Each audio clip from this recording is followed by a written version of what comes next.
শুভেন্দু অধিকারীর আত্মসহায়ক খুনে নতুন তথ্য। গাড়ি ঘিরে পরপর 10 রাউন্ড গুলি চালানো হয় এমনটাই পুলিশ সূত্রে জানা যাচ্ছে। স্বয়ংক্রিয় অত্যাধুনিক আগ্নেয়াস্ত্র থেকে গুলি চালানো হয়। গুলি করার পর দুষ্কৃতীরা পালায় রাজারহাটের দিকে। আর কি কি তথ্য উঠে আসছে, তদন্ত কতদূর এগোলো জানতে সরাসরি চলে যাব আমাদের প্রতিনিধি ময়ূর ঠাকুর চক্রবর্তীর কাছে। ময়ূর,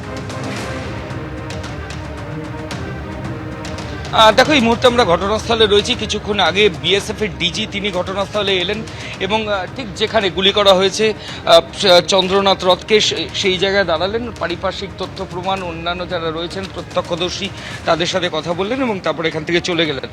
দু তিনটে ডেভেলপমেন্ট হয়েছে। এই যে খুনের ঘটনা, শুভেন্দু অধিকারীর আত্মসহায়ককে ঠিক যে জায়গায় খুন করা হয়েছে সেখান থেকে মাত্র 10 মিটার দূরে সেখানে একটা গুলির খোল পাওয়া গেছে, বুলেট শেল।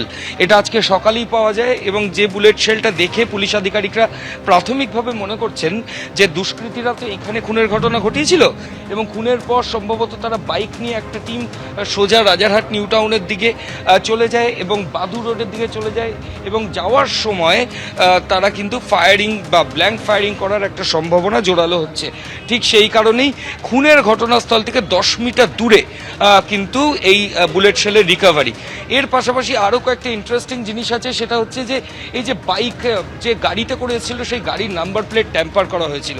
আমরা এর আগে বেশ কয়েকটা খুনের ঘটনায় দেখেছি, তার মধ্যে রাজু ঝা যে খুনের ঘটনা ঘটেছিল সেখানেও কিন্তু একই মোডাস অপারেন্ডিতে দেখা গেছিল খুন হয়েছিল এবং সেখানেও গাড়ির নাম্বার ট্যাম্পার ছিল, ইঞ্জিন নাম্বার ট্যাম্পার ছিল, দেখা গেছিল চুরির গাড়ি ব্যবহার করা হয়েছিল। ফলত প্রফেশনাল ক্রিমিনাল বা সুপারি কিলার তার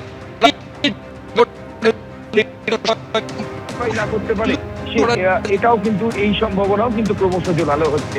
এখনো পর্যন্ত পুলিশ আধিকারিকরা গোটা ঘটনা কাউকে গ্রেফতার করতে পারেননি। তবে পুলিশের তরফ থেকে বলা হচ্ছে যে রাস্তার বিভিন্ন জায়গায় সিসিটিভি ফুটেজ তারা নিচ্ছেন, কিছু ফুটেজ পাচ্ছেন, কিন্তু কিছু জায়গায় ফুটেজ পাওয়াও যাচ্ছে না।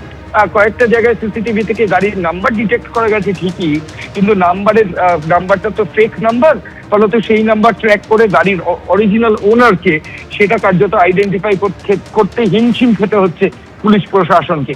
ইতিমধ্যেই রাজ্য পুলিশের গোয়েন্দা বিভাগ এডিজি সিআইডি তিনি নিজে এসেছিলেন, কিন্তু ঘটনার পর প্রায় 10 ঘন্টা পেরোতে চললো। এই সেন্সেশনাল খুনের ঘটনায় এখনো পর্যন্ত কিন্তু কাউকে গ্রেফতার করতে পারেনি পুলিশ। ধন্যবাদ ময়ূর। এবিপি আনন্দ, এগিয়ে থাকে, এগিয়ে রাখে।